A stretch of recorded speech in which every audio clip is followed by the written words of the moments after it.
Welcome to new TV Telugu. ఇప్పుడు Telangana top 10 చూద్దాం.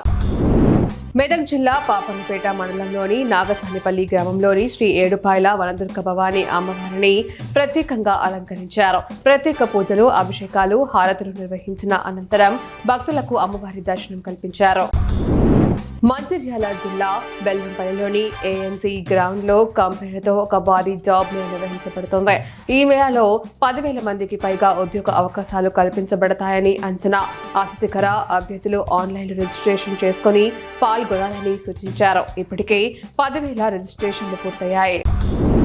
Achampet area హాస్పిటల్లో నవంబర్ 6న మల్టీ స్పెషాలిటీ మెడికల్ క్యాంప్ నిర్వహిస్తున్నట్లు ఎమ్మెల్యే డాక్టర్ చిక్కుడు వంశీకృష్ణ తెలిపారు.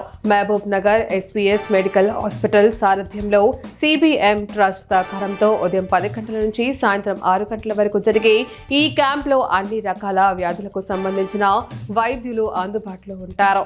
నలుపుల పరిసర ప్రాంత ప్రజలు ఈ అవకాశాన్ని సద్వినియోగం చేసుకోవాలని ఆయన సూచించారు.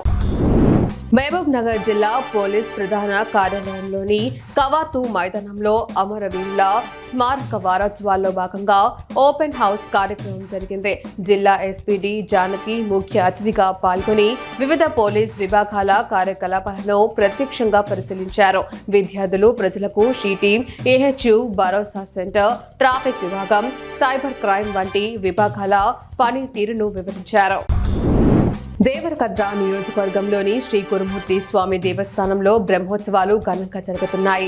శ్రీదేవి, భూదేవి సమేతంగా ఉన్న ఉత్సవ విగ్రహాలకు ప్రత్యేకంగా అలంకరించిన గజ వాహనంపై ఉంచి మేళతాళాలతో మెట్ల మార్గంలో ఊరేగించారు. ఐశ్వర్యం, బలానికి ప్రతీకగా భావించే గజ వాహనంపై స్వామిని దర్శిస్తే అష్టైశ్వర్యాలు కలుగుతాయని భక్తుల విశ్వాసం. ఈ కార్యక్రమంలో ఆలయ కమిటీ సభ్యులు పాల్గొన్నారు. యాదాద్రి లక్ష్మీనరసింహస్వామి ఆలయానికి కార్తీక మాసం సందర్భంగా భక్తుల రద్దీ గణనీయంగా పెరిగింది. సత్యనారాయణ స్వామి వ్రతంలో అధిక సంఖ్యలో భక్తులు పాల్గొన్నారు. లక్ష్మీనరసింహస్వామి దర్శనం కోసం భక్తులు క్యూలైన్లలో బారులు తీరారు.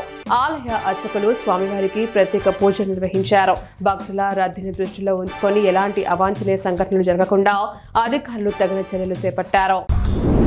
కుత్బుల్లాపూర్ నియోజకవర్గం గాజుల రామారం డివిజన్ పరిధిలోని శ్రీరామ్ నగర్ ఏలోకల ఈ గౌసియా మసీద్ వద్ద జరిగిన గ్యార్మీ ఉత్సవాలలో బీజేపీ నాయకులు గాజుల రామారం కార్పొరేటర్ రావుల శేషగిరి పాల్గొన్నారు. ఈ సందర్భంగా ఆయన మాట్లాడుతూ గ్యార్మీ ఉత్సవాల్లో పాల్గొనడం తనకు చాలా సంతోషాన్నిచ్చిందని తెలిపారు. టేకులపల్లి మండలం రొల్లపాడు గ్రామంలోని వంతెన అధిక వర్షాల కారణంగా ప్రమాదకరంగా మారింది. చిన్నపాటి వర్షం వచ్చినా వరద ఉధృతి పెరిగి ప్రజలు రాకపోకలకు తీవ్ర ఇబ్బందులు ఎదుర్కొంటున్నారు. వరద తగ్గే వరకు వేచి చూడాల్సి వస్తుంది. కొన్నిసార్లు గుట్ట చుట్టూ నడిచి వెళ్లాల్సిన దుస్థితి ఏర్పడుతోంది. ఈ నేపథ్యంలో ప్రభుత్వం తగిన చర్యలు తీసుకోవాలని గ్రామస్తులు కోరుతున్నారు.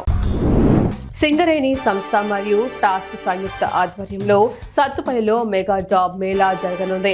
ఈ మేళాలో 80 కంపెనీలు పాల్గొంటాయి. కనీసం 3,000 మంది నిరుద్యోగులకు ఉద్యోగాలు కల్పించాలనే లక్ష్యంతో ఈ కార్యక్రమాన్ని నిర్వహిస్తున్నారు. సుమారు 10,000 మంది యువత హాజరవుతారని అంచనా వేస్తున్నారు. 7వ తరగతి నుంచి పీజీ, ఇంజనీరింగ్, ప్రొఫెషనల్ కోర్సులు పూర్తి చేసిన వారు ఈ జాబ్ మేళాలో పాల్గొనవచ్చు. రాణి సెలబ్రేషన్ ప్రాంగణంలో సింగరేణి అధికారులు ఏర్పాట్లను పరిశీలిస్తారు. వైరా పట్టణంలోని శ్రీ ధర్మశాస్త్ర నగర్లోని శ్రీ హరిహర సుతన్ అయ్యప్ప స్వామి ఆలయంలో కార్తీక మాసం ప్రారంభమైంది. ఆలయ అర్చకులు ప్రత్యేక పూజలు, అభిషేకాలు నిర్వహించారు. అనంతరం అయ్యప్ప స్వాములు దీక్షను ధరించారు. శరణు ఘోష నామస్మరణతో ఆలయం భక్తులతో కిటకిటలాడింది. భక్తులు తీర్థ ప్రసాదాలను స్వీకరించారు.